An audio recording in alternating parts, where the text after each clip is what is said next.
Buenas tardes una vez más, Iglesia Casa de Dios Emanuel, bendiciones.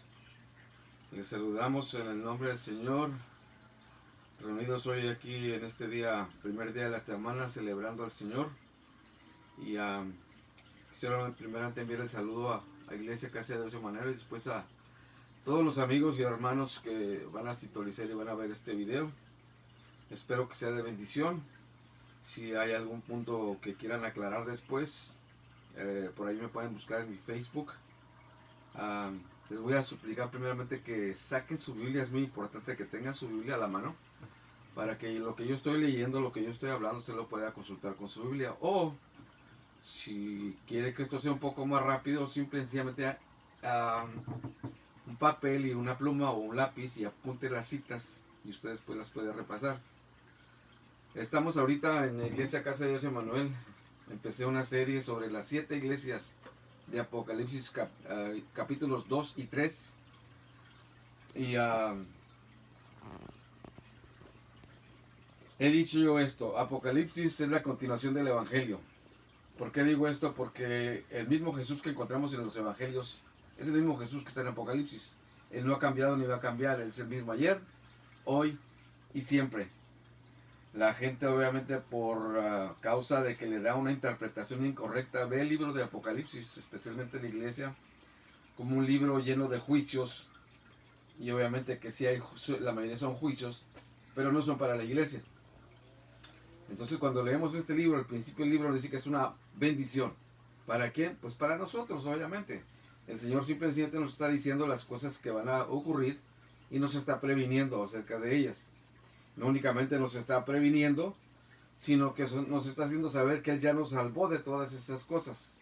Porque estas cosas obviamente no son para la iglesia no va a estar aquí. Estamos estudiando ahorita la primera iglesia, ahorita hace aproximadamente casi un mes o 3 semanas que di el último estudio de la primera iglesia, que es la iglesia de Éfeso, y la cual se encuentra en el capítulo 2 de Apocalipsis. Las cosas que el Señor dice aquí a todas las iglesias, cuando no lo analizamos de la manera correcta, pensamos que Dios los está reprendiendo, Dios está enojado con ellos, o mejor dicho, el Señor Jesús está enojado con ellos y les está advirtiendo ciertas cosas. Vamos a analizarlas lentamente, versículo por versículo, aplicando la exégesis en cada una de estas iglesias, y nos vamos a dar cuenta que no es lo que nos han dicho acerca del Señor Jesús sobre todo, y sobre todo las iglesias. Las he titulado que estas son las 7 cartas de amor, porque son 7 iglesias y Jesús le escribe a las iglesias de una manera particular e individual. Entonces, esta iglesia, para los de la iglesia Casa de Dios Emanuel, ya hemos visto, creo que con este ya son 3 o 4 estudios, no recuerdo bien. Y hoy quiero hablar sobre una frase que se encuentra en cada una de las 7 iglesias. Y cabe recalcar otra vez, le digo, estas cartas son cartas de amor de parte de Jesús a las iglesias. O sea, son cartas de amor. Tomen mucho eso en cuenta. Hay algo que sobresale y es importante aclarar esto. Y es la frase que Jesús usa al iniciar cada carta. Y esta frase es: yo conozco tus obras. Es importante notar que este Jesús es el mismo Jesús de los evangelios. Él no ha cambiado ni va a cambiar, ¿sí? Su trato con sus ovejas siempre va a ser el mismo. O sea, el trato con sus discípulos siempre es el mismo. Cuando usted lee los evangelios, usted va a encontrar que Jesús trata de una manera muy particular a sus discípulos y otra manera muy distinta a sus enemigos, en particular los religiosos. Él pues no ha cambiado ni va a cambiar. Cuando miramos estas cartas a través del lente correcto, que es el de la gracia, y para aquellos que no conocen o no saben lo que estoy diciendo, en la iglesia de Emanuel sí saben a lo que me refiero. Yo, para poder leer lo que tengo aquí enfrente, necesito lentes. Y los lentes tienen que ser de la correcta graduación. De lo contrario, cuando yo me ponga los lentes, puede ver de una manera correcta. Si me pongo los lentes con graduación incorrecta, no voy a poder leer. Me va a costar mucho trabajo. Por eso yo les digo en la iglesia, cuando leemos la Biblia, haga de cuenta que estos son los lentes correctos. El lente correcto que es el lente de la gracia. Y usted se da cuenta que los lentes, o sea, tienen dos vidrios aquí. Y yo digo de esta manera, es el lente de la gracia, pero también es el lente del nuevo pacto. Para los de la iglesia Manuel ya saben a lo que me refiero. No podemos mirar únicamente a través del lente de la gracia y olvidarnos del lente, o mirar a través del lente del nuevo pacto. Entonces cuando nos ponemos los lentes correctos y empezamos a leer la Biblia de la manera correcta, en la posición en la cual estamos hoy en día, en el nuevo pacto, las cosas son más sencillas de entender y las cosas se vuelven más claras. Miramos a Jesús tal como Él es. Por eso en esta iglesia, o en estas 7 iglesias, vamos a mirar al verdadero Jesús, no al Jesús que nos han pintado, a un Jesús que está airado con la iglesia. ¿Sí? Entonces yo le pido, póngase, o le voy a enseñar a ponerse los lentes correctos, para que cuando usted lea la Biblia, la pueda interpretar de una manera más fácil. Yo sé que hay reglas de interpretación y todo esto, pero otra vez, cuando usted mire la Biblia a través del lente correcto, que es el de la gracia del nuevo pacto. Inmediatamente pues nos damos cuenta que lo que nosotros miramos como un regaño en estas iglesias, en las 7 iglesias, como una amenaza, parece que Jesús dice ¿te arrepientes o lo pierdes todo? Parece que dice que aún te salvé, pero si desobedeces o no te pones a trabajar, lo vas a perder todo. O si estás trabajando y no le estás haciendo todas las ganas, vas a perderlo todo. Y esto obviamente la mayoría lo entienden o lo interpretan como perder la salvación. O sea, si no me ocupo y le echo muchas ganas, Jesús me va a condenar y voy a perder mi salvación. Voy a perder mis galardones, va a borrar mi nombre del libro de la vida, etcétera, etcétera, etcétera, que nos vamos a mirar a lo largo de estas 7 iglesias. Pero ¿será eso lo que Jesús está diciendo a su iglesia? Usted y yo sabemos que no es así. La salvación es un regalo que Dios nos da, o ya nos dio, a través de la obra de Cristo en la cruz del Calvario. O sea, no es por obras, sino por gracia, por su gracia. Pero su gracia, fíjese bien lo que voy a decir, pero su gracia produce en nosotros buenas obras. O sea, es Él produciendo en nosotros. Nosotros hacemos las cosas al revés. Nosotros producimos buenas obras para agradar a Dios. Y no es así. Él las produce en nosotros. O sea, la fe genuina, ¿sí?, en aquel que ha sido salvo, Él va a producir buenas obras. O sea, vamos a notar un comportamiento totalmente opuesto al que llevábamos antes. O sea, vamos a llevar fruto. ¿Cuál fruto? Su fruto. Y para esto primeramente quiero que vayamos, si tiene ahí su Biblia lista, en Efesios.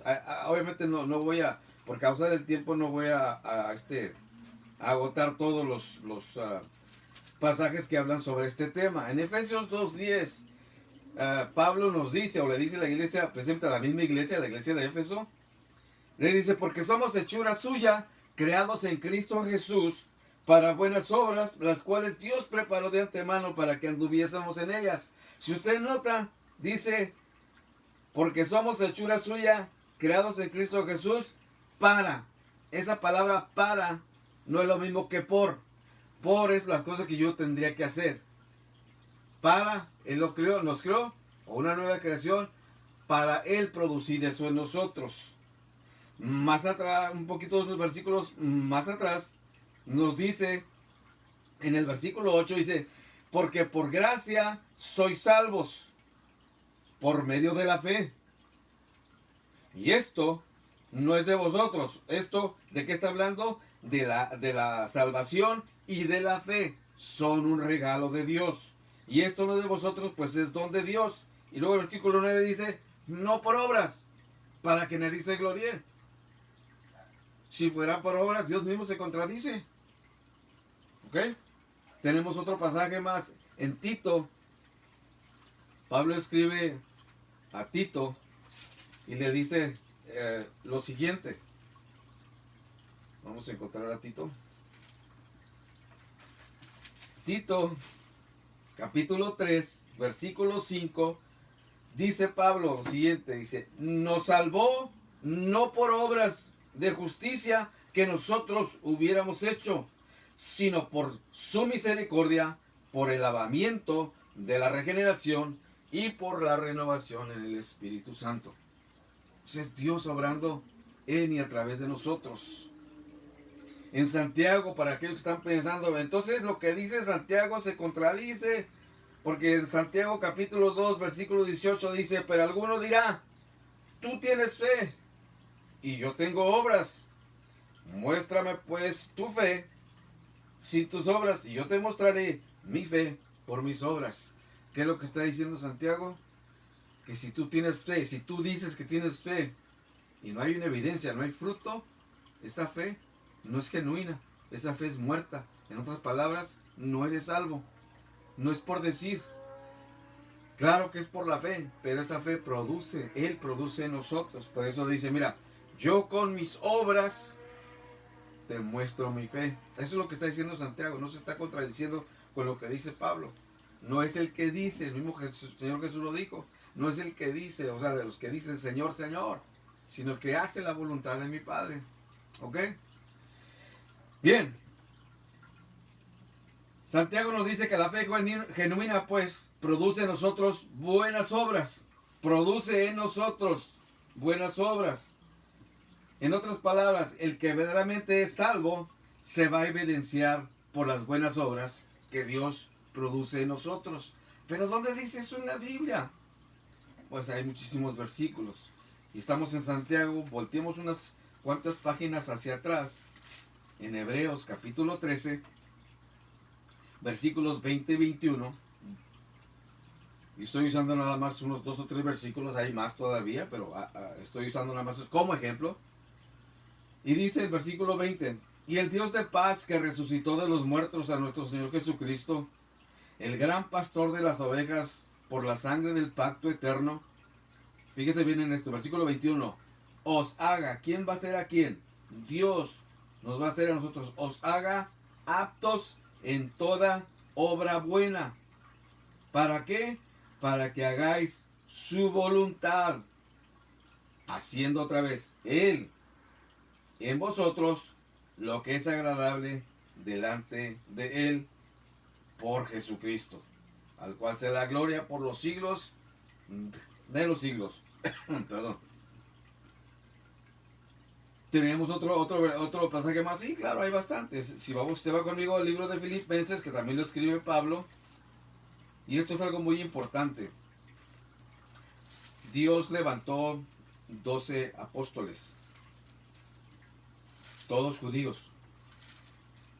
11 de ellos, el Señor los mandó a predicar el Evangelio a todas las naciones. ¿Correcto? Pero levantó uno en particular, para los gentiles, para nosotros. O sea, para Dios somos especiales. ¿Sí? Nos hace sentir especiales. Y sobre todo, aparte de especiales, es porque ni el pueblo de Israel, ni los apóstoles hicieron lo que Jesús les mandó. Cuando les dijo la gran comisión, vayan a todas las naciones. ¿Qué hicieron los apóstoles? Se quedaron en Jerusalén, se quedaron en su nación. Dios tuvo que levantar un apóstol especialmente para enviarlo a los gentiles. Y por eso yo les digo esto, si usted tiene problemas para interpretar o entender lo que dijo Jesús, vaya a las cartas de Pablo. Pablo nos lo explica, especialmente a nosotros los gentiles. Y esto que estamos hablando ahorita aquí, esto que estoy diciendo, tiene que ver con eso. Lo que Pablo dice. En el libro de Filipenses, capítulo 2, versículo 13, dice lo siguiente. Porque Dios, fíjese bien, porque Dios es el que en vosotros produce, así el querer como el hacer, por su buena voluntad. ¿Se da cuenta?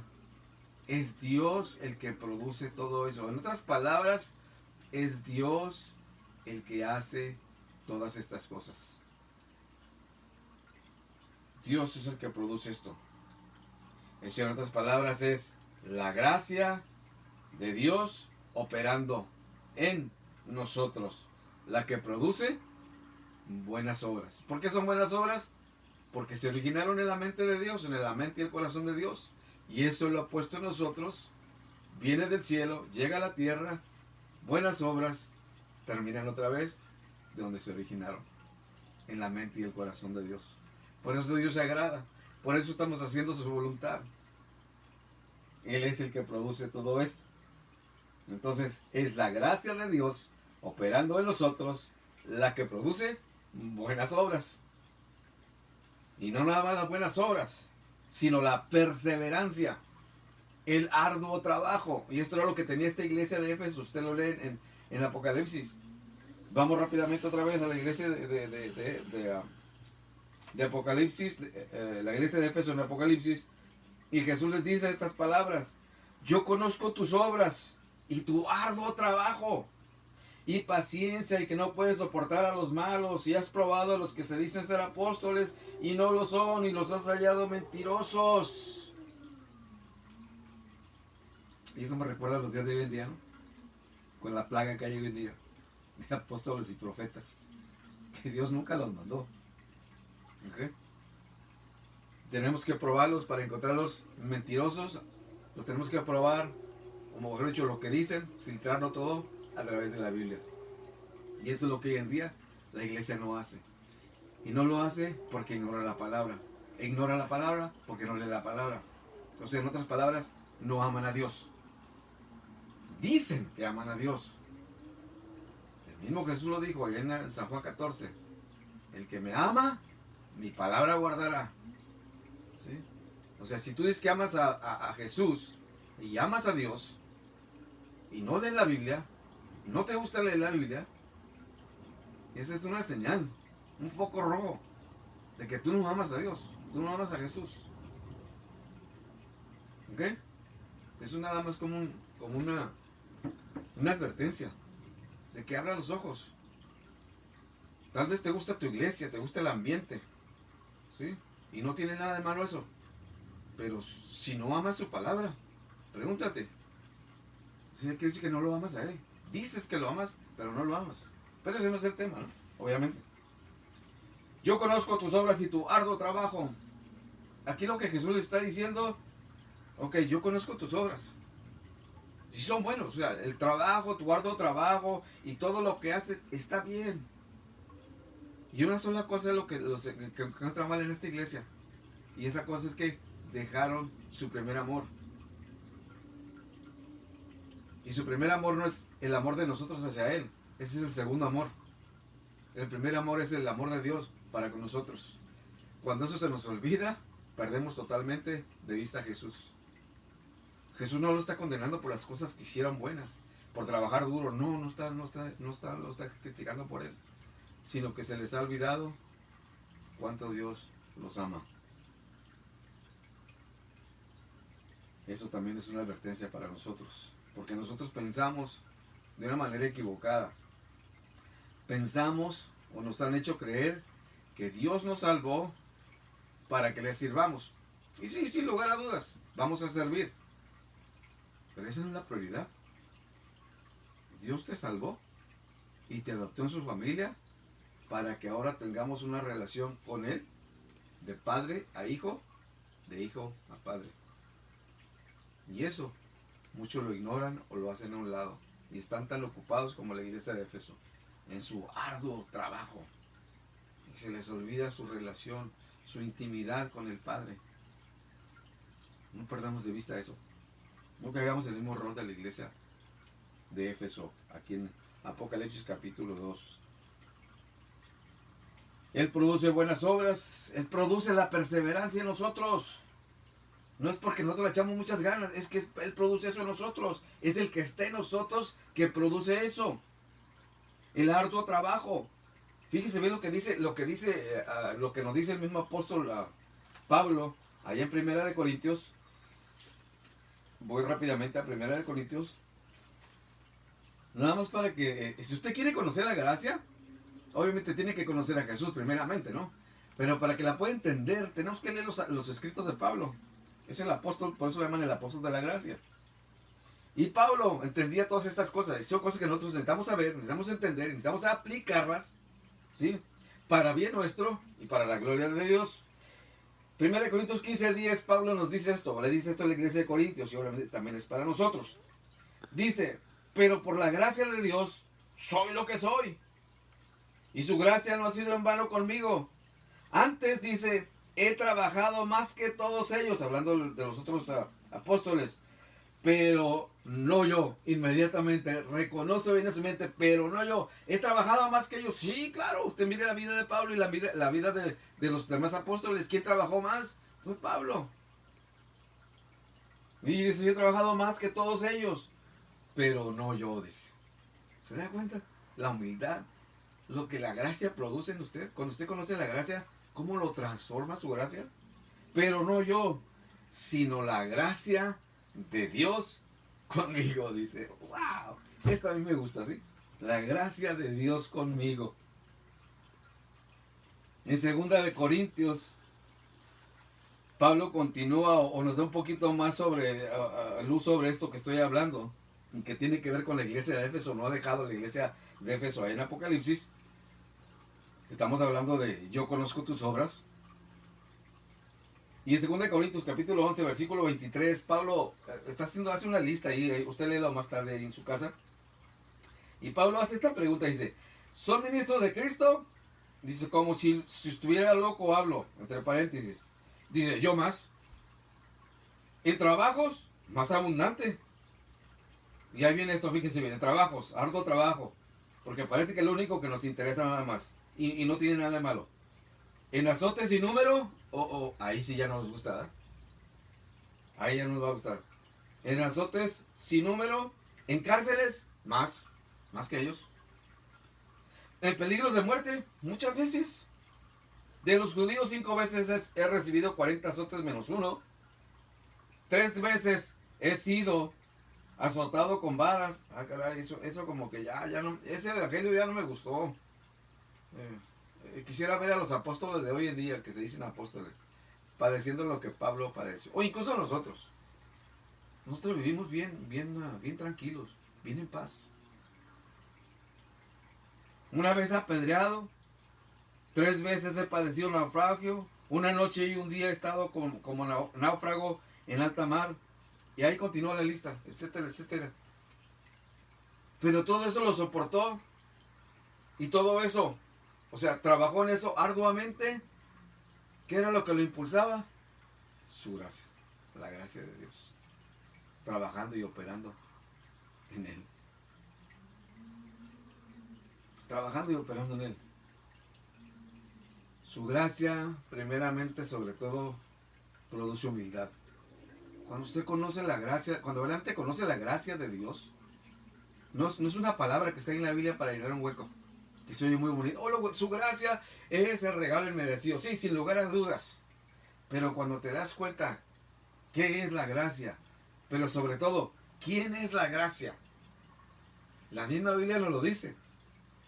Tiene un nombre y un apellido la gracia. ¿Sí? San Juan capítulo 1, versículo 17. La ley por Moisés fue dada, pero la gracia y la verdad vinieron por medio de Jesucristo. Dada, vino. Estamos en un nuevo pacto con nuevas y mejores promesas. No me canso de decírselos y recordárselos cada rato. Su gracia produce humildad. La humildad nos lleva a reconocer y reflejar su gracia. Fíjate bien. Es lo que reflejamos, su gracia. ¿A través de qué? De las obras que Él produce en nosotros. Te lo voy a poner de esta manera. Él te da de su gracia para que la uses y te premia por ello. ¡Wow! Nuestro Dios es bueno. Entiéndelo. Otra vez te lo voy a repetir, mira, para que lo entiendas. Él te da de su gracia para que tú la uses, ¿sí? Y te premia por ello. La iglesia de Éfeso es amonestada por haberse olvidado de una sola cosa, como lo dije al principio, del amor de Dios. No del amor de Dios, del amor de nosotros para con Dios. ¿Sí? Es más importante que nosotros tengamos presente y estemos conscientes del amor de Dios que las obras que Él produce en nosotros. No, hermano, ¿por qué dice eso? Él nos llamó para servir, para que te des cuenta qué tan importante es esto. No estoy diciendo que no vamos a producir buenas obras. No estoy diciendo que no es necesario, ¿sí? Porque Él las va a producir en nosotros. Es una evidencia de que somos salvos. Pero no pongamos eso por encima del amor de Dios. ¿Sí? Amamos a Dios porque sabemos que Él nos amó primero. Pues ese es el primer amor. Cuando estamos conscientes de eso y qué tanto nos ama. Nos amó cuando estábamos perdidos. Mas Dios muestra su amor para con nosotros en que siendo aún pecadores, Cristo murió por nosotros. Nada más para que te des cuenta. Para que empieces a entender esto, de lo que es la gracia.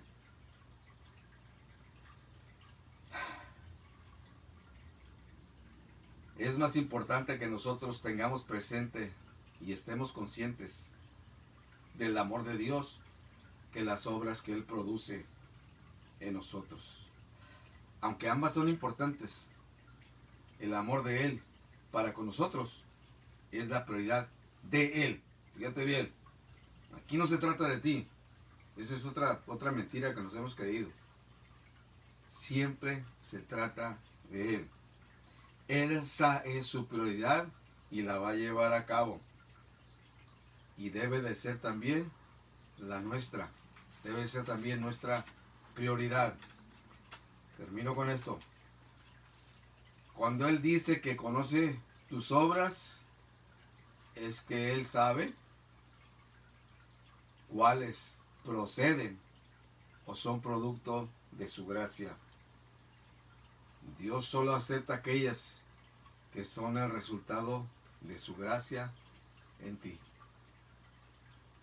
Esas son las únicas que Él acepta. Las que Él produce en ti. Entiéndelo de una vez por todas. Somos tan importantes, y voy a mencionar esto, yo sé que la iglesia Emanuel ya lo sabe, y voy a mencionar esto y te va a sonar así, te va a caer como un balde de agua fría. Es más importante esa relación que la iglesia.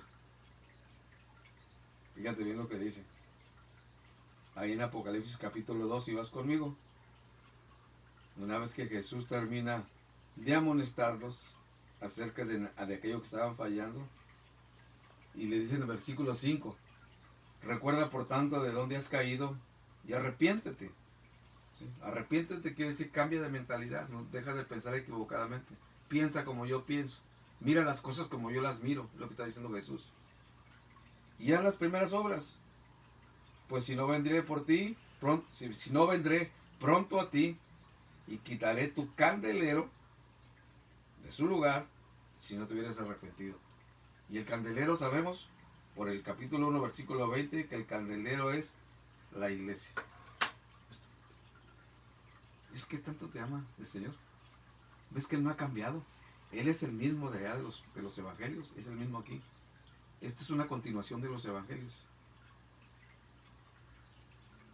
Simplemente te está corrigiendo, nos está disciplinando. Él no nos está azotando.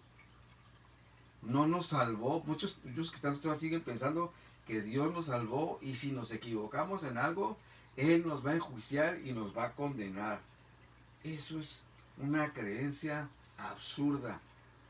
¿Cómo es que Él te salvó para luego condenarte? pues mejor te hubiera dejado así como estás, estabas bajo condenación. No, es obvio que no. Él no te salvó para eso. Entiende. Y ahora sí quiero terminar con este pasaje. Yo sé que para muchos de esto les va a sonar un poco, ¿cómo se llama? Ah,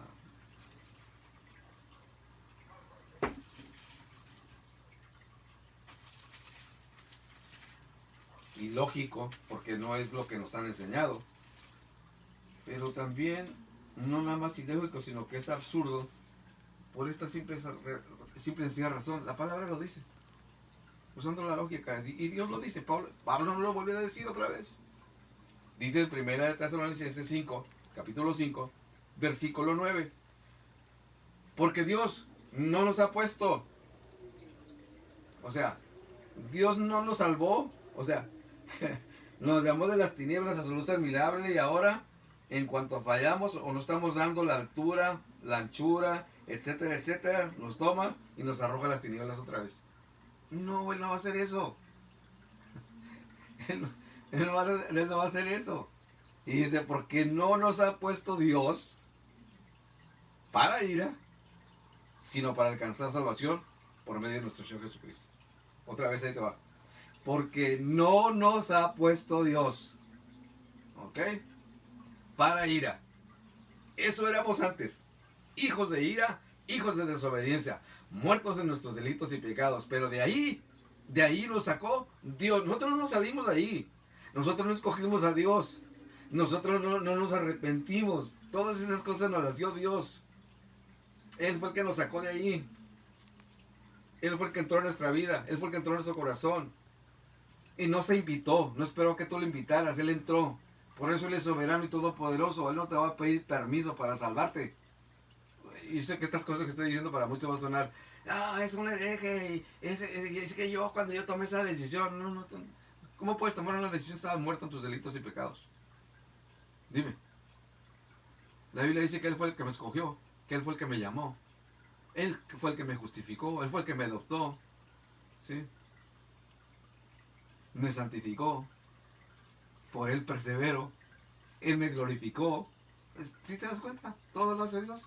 Y no soy yo, no eres tú, es Dios. De Él es la gloria, de Él es el crédito. Porque no nos ha puesto Dios para ira, sino para alcanzar salvación por medio de nuestro Señor Jesucristo. Este es el medio. Nuestro Señor Jesucristo. ¿De qué está hablando? De la obra de la cruz. Ahí lo logró todo Dios para nosotros, para los escogidos. Amén. Démosle gracias a Dios. Padre, te damos gracias en este primer día de la semana, tu día, Señor. Es un día especial porque nos congregamos como iglesia para celebrar tu nombre, Señor, para celebrar tu obra, tu persona, tu obra, tus enseñanzas, todo lo que implica y gira alrededor de tu persona y tu obra, Señor. Señor, oramos para que este mensaje, Señor, sea de edificación, Señor, para aquellos que lo escuchen. No únicamente edificación, sino de consuelo también, Señor. Cumple el propósito por el cual fue dado, Señor.